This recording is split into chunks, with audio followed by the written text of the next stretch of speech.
그분이 좋은 글이 있을 때마다 저한테 그때그때 하루에도 몇 개씩 글을 이제 보내주시는데, 오늘 새벽에 글이 하나 왔어요. 그 내용을 여러분들과 같이 나누기를 원하는데, 제 마음속에 좀 감동이 왔거든요.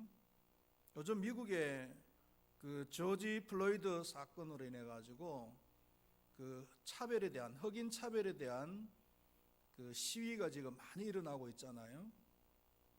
그런데 고등학교 3학년인 안토니오 그웬이라고 하는 그 학생이 있었습니다.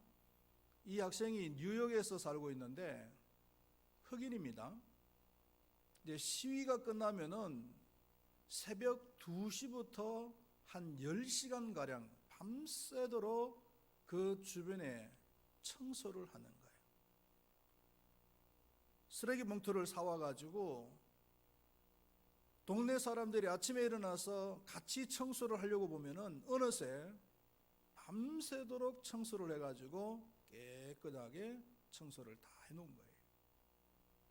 이게 이제 소문이 났습니다. 그러니까 그 매트 블록이라고 하는 사람이 자신이 가지고 있었던, 잘 타지는 않지만 소유하고 있었던 무스탕 그 컨버터블이라고 하는 차를 선물로 이제 줬어요. 오래된 차인데 그 선물로 줬더니, 또 현지의 그 사업가 한 사람이 밥 브리클랜드라고 하는 사람입니다. 이 사람이 보험료를 1년 더 연장을 시켜 주었습니다. 2년 동안 이제 보험료를 안 내고도 탈 수 있게 된 겁니다. 이분이 이제 보험료를 내주면서 뭐라고 얘기했느냐 하면은, 도시 전체가 힘을 모아 우리가 사는 이곳에 얼마나 좋은 사람들이 많은지 보여주자, 이렇게 얘기를 했다는 것입니다. 그리고 그 선행이 그가 이제 앞으로 다녀야 될, 가을부터 다녀야 될 그 대학교에도 전해졌어요. 그래서 그 대학교에서는 이 학생에게 4년 동안 전액 장학금을 지급하는 걸로 그렇게 결정을 했다는 것입니다. 이 그웬의 장래 희망 중 하나가 청소 사업이래요. 그 자신이 말하기를 자기가 이런 선행을 한 것은 처음은 아니지만 또 이 선행이 알려진 것은 처음이다. 그동안에 교회를 다니면서 교회를 중심으로 해서 많은 선행을 해왔던 결과다, 이렇게 얘기를 했다는 것입니다. 우리 자신을 중심으로 해서 이런 좋은 얘기들이, 좀 훈훈한 얘기잖아요. 이런 얘기들이 좀 많이 퍼졌으면 좋겠고, 또 교회를 중심으로 해서 이런 얘기들이 좀 많이 퍼졌으면 좋겠다라는 그런 생각이 들어서 이 얘기를 함께 나누었습니다. 오늘 나눌 이제 12제자 중에 한 사람은 그 세리 마태라고 하는 사람입니다. 이 마태라고 하는 사람은 이름 그 자체는 굉장히 우리에게 많이 알려진 사람입니다. 유명한 성경의 위대한 인물들, 모세나 다윗이나 아니면 신약의 바울이나 베드로 못지않게 이름이 우리에게 많이 알려진 사람이죠. 왜요? 신약 성경 제일 처음에 놓으니까. 신약 성경을 펴기만 펴면은 마태라고 하는 이름을 우리는 대하지 아니할 수가 없잖아요. 우리가 이 사람의 이름은 많이 대해봤지만 이 사람이 어떤 사람인지에 대해서는 잘 들어볼 기회가 없었어요. 그래서 오늘 이 사람은 어떤 사람인지에 대해서 알아보려고 하는데, 예수님께서 이 마태를 제자로 부르시는 얘기가 공감복음서, 마태, 마가, 누가 이 세 복음서에 다 나옵니다. 조금 전에 우리가 읽어봤던 마태복음 9장 9절에도 나오고, 예수께서 그곳을 지나가시다가 마태라는 사람이 세관에 앉아 있는 것을 보시고 이르시되 나를 따르라 하시니 일어나 따르니라. 예수님께서 세관에 앉아 있는 마태라고 하는 사람을 불렀다라는 내용이죠. 마가복음 2장 14절 말씀에 보면은 또 지나가시다가 알페오의 아들 레위가 세관에 앉아 있는 것을 보시고 그에게 이르시되 나를 따르라 하시니 일어나 따르니라고 했습니다. 여기서는 이름이 레위라고 했어요. 알페오의 아들 레위라고 나옵니다. 또 누가복음 5장 27절에서는 그 후에 예수께서 나가사 레위라는 세리가 세관에 앉아 있는 것을 보시고 나를 따르라 하시니 라고 했습니다. 여기서도 레위라고 했습니다. 분명히 마태와 레위는 동일 같은 사람입니다. 그런데 왜 이름이 두 개인가?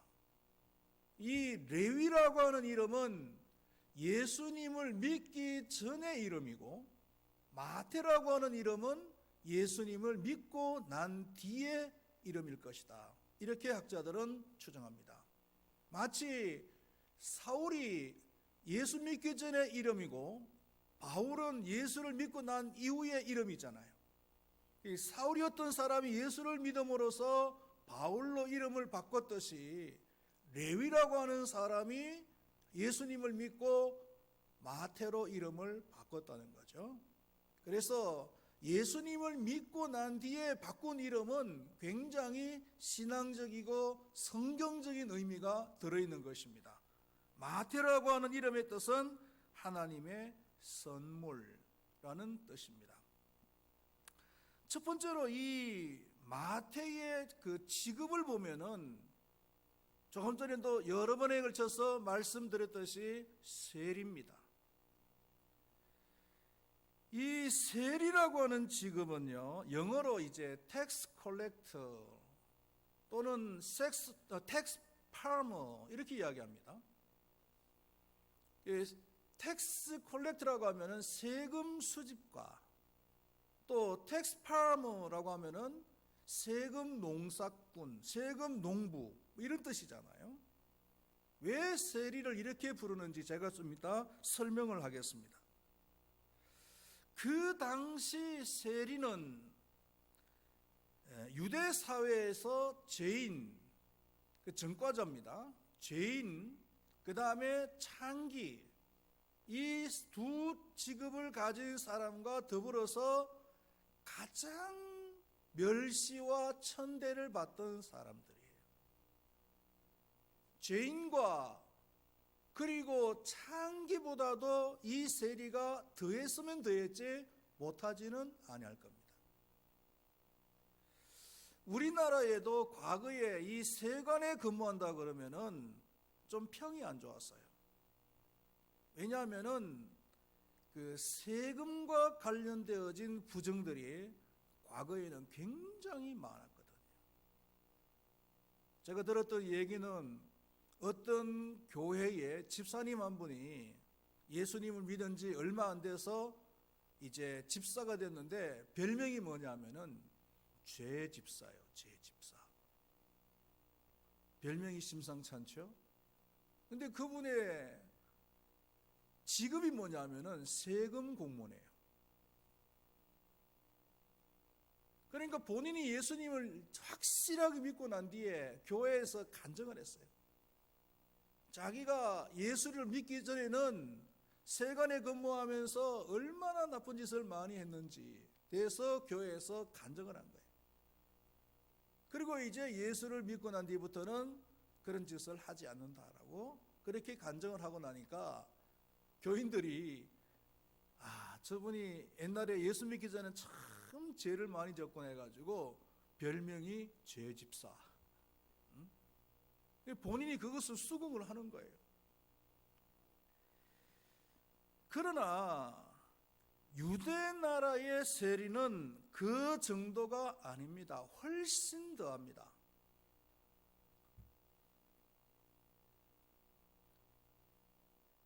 그 당시 세계를 제패하고 있던 나라가 로마잖아요.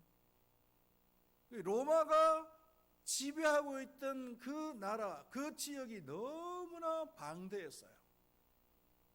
그래서 세금을 거둬들이기 위해서 세금 공무원을 이제 두었는데, 세금 공무원을 두고 세금을 거둬들여도 그 지역이 너무나 넓기 때문에 자국민을 가지고서는 세금을 다 거둬들이는 데는 한계가 있더라는 거예요. 그래서 그 넓은 지역의 세금을 거둬들이기 위해서 현지인들 중에 사람을 뽑아가지고 그 사람들에게 세금을 거둬들일 수 있는 권한을 주는 거예요. 다른 말로 하면은 로마 나라의 하수인과 같은 사람들입니다. 어떻게 하느냐 하면은 일정 지역, 그 사람이 살던 그 일정 지역에 세금을 거둬들일 수 있는 권한을 파는 거예요. 먼저 그 사람이 세금 거둬들일 수 있는 권한을 로마 정부에다가 상납을 하고 나면은 그 다음부터는 그 사람이 그 지역에 이제 세금을 마음껏 거둬들이는 거죠. 이 사람이 바로 세리들입니다. 세리들은요, 5년마다 한 번씩 경매에 붙였다 그래요. 그래서 가장 많은 돈을 적어내는 사람에게 그 세리가 될 수 있는 그런 권한을 줬다는 거예요. 이 사람들이 만들어낸 세금 명목을 보면은 인두세하고 소득세는 기본이지요. 기본이고 관세, 보행세, 시민세, 그리고 다리를 통과한다고 해서 다리 통과세, 또 고기를 잡는다고 해서 고기세, 우물물을 먹는다고 해서 우물세, 그리고 나무 그늘에 앉아서 쉰다고 해서 나무 그늘세, 집마차는 그 바퀴 숫자에 따라서 세금을 매기고요. 심지어는 지나가는 사람을 붙들어서 그 보따리를 풀게 하고 그 보따리에 짐을 확인하고 난 뒤에 그 짐에 따라서 또 세금을 갖다가 매기는, 참 엄청나게 그 세금을 걷어들이는 사람이죠. 그러니까 조금 전에 텍스 컬렉터라고 했던 말이 기억납니까? 세금을 갖다가 수집하는 거예요. 수집을. 그리고 텍스 파머, 그러니까 먼저 로마 정부에다가 세금을 걷어들일 수 있는 권한을 하나의 씨처럼 심는 겁니다. 사는 거예요. 그리고는 마음껏 걷어들이는 거예요. 그러니까 세금 농사꾼이죠. 로마 정부에다가 100원을 먼저 바치고 난 뒤에 세금을 한 30원이나 40원 정도를 걷어들이면 적당한데, 보통 그 세금학자들의 얘기가 뭐냐면은 세금은 한 40% 정도가 상한선이다, 이렇게 얘기를 합니다. 그런데 이 사람들은요, 각종 명목을 만들어 놓고 100만 원을 갖다가 그 권한을 샀다면은 200만 원, 300만 원을 갖다가 걷어들이고, 심지어는 이 40%라는 것은 상한선이 아니라 하한선이에요.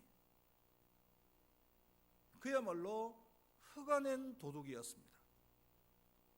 오죽하면은 산에 가면은 사자가 있고 마을에 오면은 세리가 있다, 이런 말이 있을까요? 이게 무슨 말입니까? 산에 갔더니 사자가 있어가지고 죽을 뻔했다는 겁니다. 죽을 뻔하고 도망가서 겨우 살아서 마을에 왔더니 세리가 이제는 자기를 잡아먹으려고 한다는 거예요. 얼마나 세리들의 행포가 많았으면 그런 말이 나올까요? 심지어는요, 죄인과 창기는 회개할 수 있지만 그 사회에서 가장 천대받았던 죄인과 창기는 회개할 수 있지만 세리는 회개할 수 없다라는 말조차 있을 정도라는 거예요. 그 당시 유대인들은 세리에 대해서 이렇게 생각을 했습니다. 첫 번째로는 로마의 앞잡이. 우리나라로 이야기하면 과거에 이완용과 같은 사람이라는 겁니다.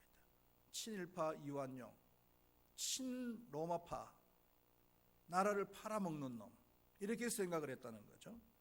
또 돈밖에 모르는 사람.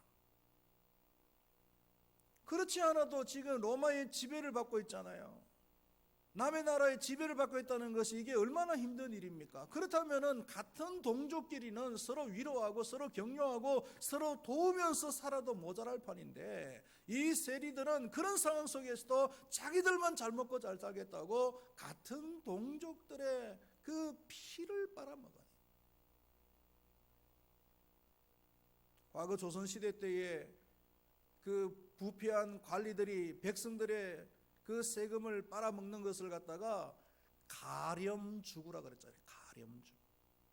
그야말로 가렴주구한 사람들이에요. 그 다음에는 부도덕한 사람들이라고 생각을 했습니다. 유대인들은요, 그래도 좋은 것이 뭐냐 하면은 구제를 참 잘했어요. 율법에 보면은 구제에 대한 얘기들이 굉장히 많잖아요. 그래서 형식적이긴 하지만은 구제하는 일은 전 세계 어느 민족보다도 잘한 사람들이 바로 유대인들입니다. 심지어 우리가 그렇게 손가락질하는 바리새인들조차도 구제를 위해서 11조를 따로 뗄 정도였어요. 유대 사회에서 가난한 사람들에게 구제하는 것이 이게 가장 바람직하고 가장 윤리적인데, 가난한 사람들을 돕기는 못하고 오히려 가난한 사람들의 돈을 피를 빨아먹듯이 빨아먹으니까 아주 부도덕한 사람으로 본 거예요. 그래서 유대인들은요, 세리들은 자기네들의 자치기구에 넣어주지도 않았습니다. 그리고 법정에서는 정인으로 세워주지도 않았어요. 사람 취급도 안 한 거죠. 그리고 세리들에게는 거짓말을 해도 죄가 되지 않는다. 이렇게 천대와 멸시를 당했던 사람들이 바로 세리였단 말이에요. 그럼에도 불구하고 이 세리들은요, 어떤 생각을 가지고 있었냐면은 돈만 많이 벌면 된다. 인생의 전부는 돈이다. 남이 욕을 하든 말든 무슨 상관이 있느냐 라는 생각을 가지고 있었던 사람들이 그 당시 대부분의 그 세리들이었단 말이에요. 이런 인생을 살아간다면요, 참 불쌍한 사람이죠. 남들이 욕을 하든 말든 수단과 방법을 안 가리고 돈을 벌고 나만 잘 먹고 잘 살면 된다라고 하는 이런 생각을 가지고 있는 사람, 참 불쌍한 사람이에요. 짐승과 같은 사람이에요. 참된 인간성을 가진 사람이라면은 돈으로도 아니면 그 무엇으로도 메울 수 없는 그런 허전함, 그리고 갈급함, 이런 것을 느낄 줄 알아야 되죠. 여러분, 우리가 신앙생활을 하는 이유가 뭡니까? 이 세상에서 채울 수 없는 그 무엇을 우리가 느끼기 때문에 그것을 채우기 위해서 우리가 주님을 찾은 것이고, 그리고 믿음 생활하는 거 아니겠습니까? 그것 말고 다른 이유가 있나요?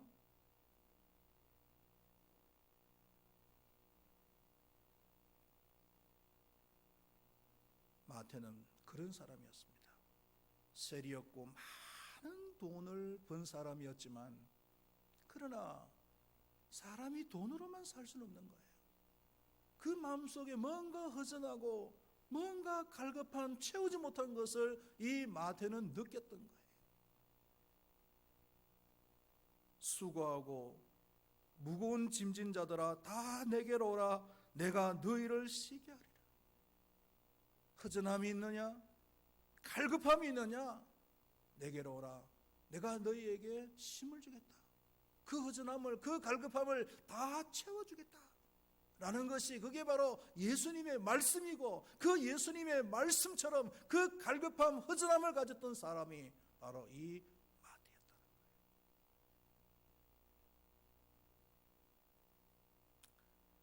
두 번째로 우리가 이 마태에 대해서 알 수 있는 것이 뭐냐면은, 이 마태는요 헬라어에 능통한 사람이었어요. 이게 무슨 얘기냐면은, 이 마태가 기록한 마태복음을 보면은 구약 성경을 많이 인용을 한 부분들이 있어요. 그런데 그 구약 성경을 인용한 부분들은 전부 무슨 성경을 인용을 했느냐 하면은, 그 당시에 있었던 70인경이라고 하는 성경을 인용했습니다.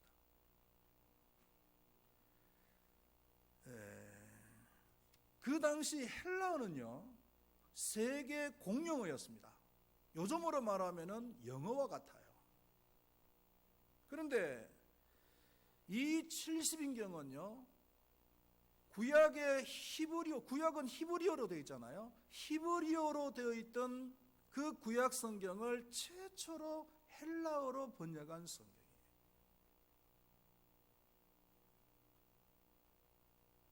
왜 이것이 번역이 되어졌느냐 하면은, BC 한 600년, 700년, 그러니까 아수르와 바벨론 나라에 이스라엘 나라가 멸망을 하고, 그리고 그때부터 이제 디아스포라가 생겨나기 시작했잖아요. 본국에서 살지 못하고 타국으로 흩어진 유대인들이 이제 생겨나기를 시작했는데, 많은 세월이 흐르면서 1세대, 2세대, 3세들이 이제 막 생겨나기를 시작하잖아요. 그 2세대, 3세대 그 디아스포라들은 자국어인 히브리어를 모르는 거예요. 그냥 공용어인 헬라어밖에 몰라. 그래서 성경을 봐야 되는데, 구약 성경이잖아요 그때는요. 구약 성경을 봐야 되는데 구약 성경이 전부 히브리어니까 성경을 볼 수 없단 말이에요. 그래서 유대 나라의 70명의 제사장들이 구약 성경을 나누어서 히브리어로 되어 있는 그 구약 성경을 헬라어로 번역을 했어요. 디아스포라 2세들을 위해서요. 70명의 제사장들이 번역을 했다 해서, 그래서 70인경이라고 부릅니다. 학자들의 평에 의하면은 번역이 그다지 잘 된 것은 아니다. 그리고 제사장들이 번역을 하면서 자기 생각을 너무 많이 집어넣었다 라고 하는 그런 평이 있기는 하지만, 역사적으로 굉장히 의미가 있는 성경입니다. 더더구나 재미있는 것은 뭐냐면은, 예수님께서도 성경을 보셨을 거 아니에요. 어릴 때부터 예수님도 성경을 봤을 텐데, 그럼 예수님은 무슨 성경을 봤느냐? 예수님이 인용한 그 성경 구절을 보면은 70인경을. 그러니까 이 70인경은 예수님이 직접 보신 성경이란 말이에요.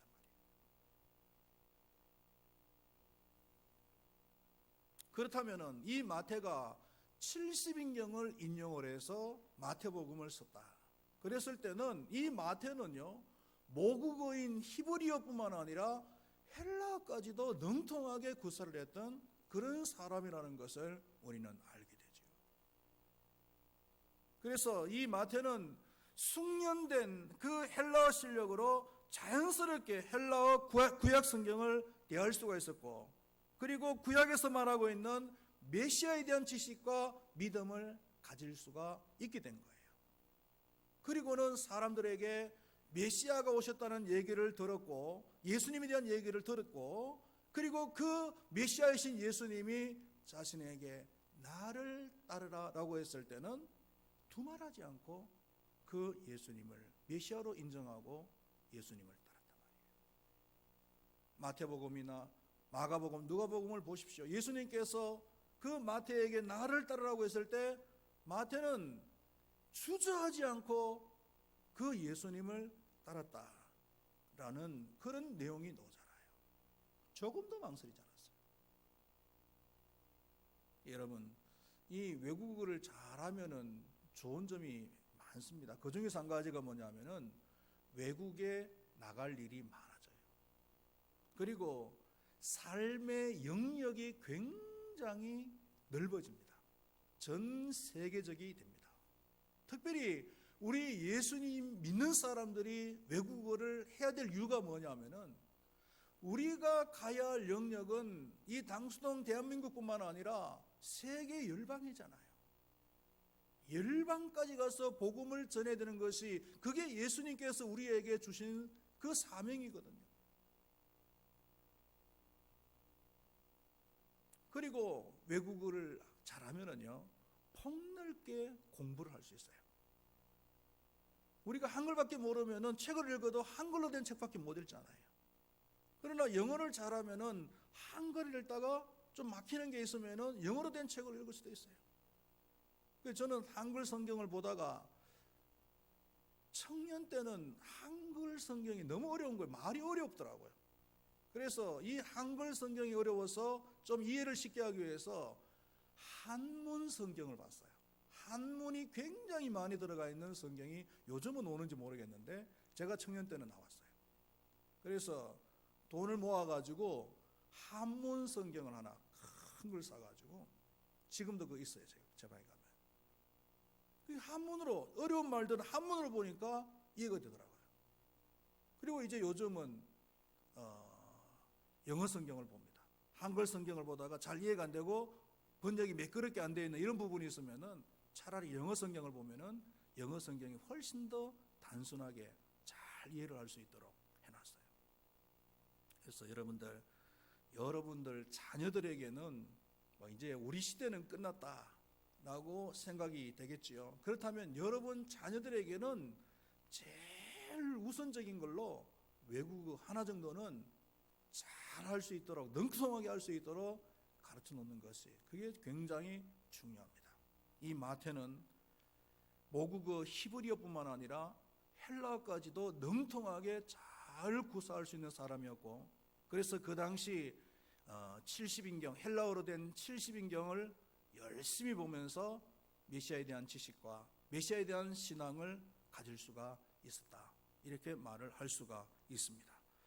그리고 세 번째로 생각할 것은 마태복음을 기록한 마태입니다.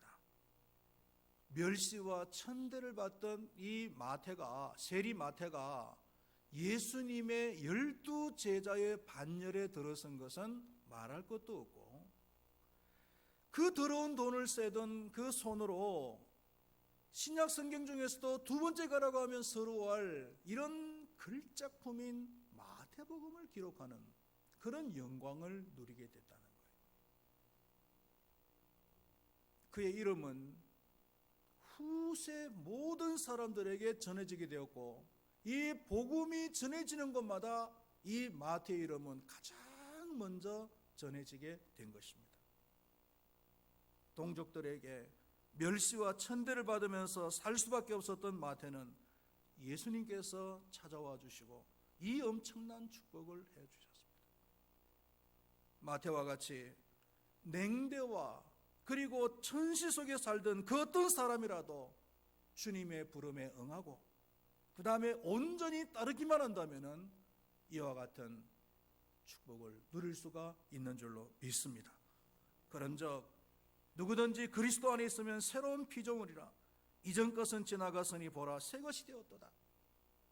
예수님 안에 있기만 하면은 새 것이 된다는 거예요.